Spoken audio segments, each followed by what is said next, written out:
यापुढची बातमी आहे महाराष्ट्र केसरी स्पर्धेत झालेल्या वादाची। या स्पर्धेमध्ये शिवराज राक्षे आणि पृथ्वीराज मोहोळ यांच्यातल्या सामन्याला वादाचं ग्रहण लागलं। कुस्तीतील मानाची मानल्या जाणाऱ्या महाराष्ट्र केसरी स्पर्धेत जो काही राडा झाला त्यानंतर क्रीडा क्षेत्रात तीव्र पडसाद उमटतात। काही जण शिवराज राक्षेच्या कृतीचं समर्थन करतात तर काही जण त्याच्यावर जोरदार टीका करतात।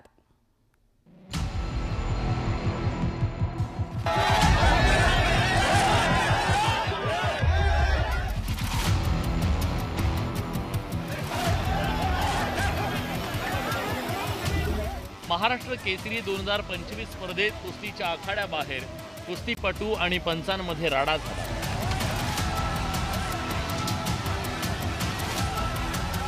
शिवराज राक्षेने उपांत्य फेरीत पंचांना दिलेल्या निर्णयाविरोधात नाराजी व्यक्त केली। शिवराजने पंचांची आधी कॉलर धरली। शिवराज तेवढ्यावर थांबला नाही, त्याने पंचांच्या छातीत लाथही मारली। त्यानंतर महाअंतिम सामन्यात पृथ्वीराज मोहोळ आणि महेंद्र गायकवाड आमने सामने आले। मात्र महेंद्र गायकवाडने सामना संपायला अवघे काही सेकंद बाकी असताना पंचांनी दिलेल्या निर्णयाविरोधात मैदान सोडले। या दोन प्रकारांनी महाराष्ट्र केसरी स्पर्धा वादात सापडली। दोघांनी पंचांच्या निर्णयाविरोधात भूमिका घेतली। त्यामुळे कुस्तीगीर परिषदेकडून महेंद्र गायकवाड आणि शिवराज राक्षे या दोघांचं 3 वर्षांसाठी निलंबन करण्यात आलं। त्यांनी पंचाला लात मारणं, शिवीगाळ करणं हे काही एका खेळाडूला शोभण्याजोगतं नाही आहे आणि म्हणून आम्ही या ठिकाणी निर्णय घेतला की शिवराजला 3 वर्षासाठी आम्ही या स्पर्धेतून सस्पेंड केलं, त्याला कुठेही खेळता येणार नाही। त्याचप्रमाणे फायनलमध्ये महेंद्र गायकवाड आणि मोहोळ यांच्यामध्ये जी कुस्ती झाली होती, त्यांनी कुस्ती खेळत असताना हाफ टाईममध्ये पंचासोबत वाद केला, शिवीगाळ केली, आमच्या कार्याध्यक्षाला सुद्धा अरेरावीची भाषा वापरली।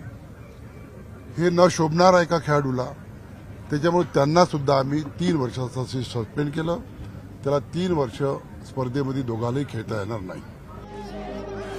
शिवराजची कृती चुकीची होती असं म्हणत काही जण त्याच्यावर टीका करतायत, तर डबल महाराष्ट्र केसरी असलेल्या चंद्रहार पाटील यांनी शिवराजच्या भूमिकेचं स्वागत करत खळबळजनक विधान केलंय। खरं तर काल जे प्रकार घडला तो खरोखर चुकीचा होता म्हणून मी काल सर्व मीडियाच्या माध्यमातून सांगितले की शिवराजने जो प्रकार केला तो चुकीचा केला। पण खरोखर चुकीचा एवढाच मी म्हणतो की त्या पंचाला शिक्षा मिळत असताना थोड्या प्रमाणात मिळाली। शिवराजने खरं असल्या आज त्याच्यावर जो अन्याय झालाय त्या पंचाला गोळ्या घातल्या पाहिजेत असं माझं स्पष्ट मत आहे।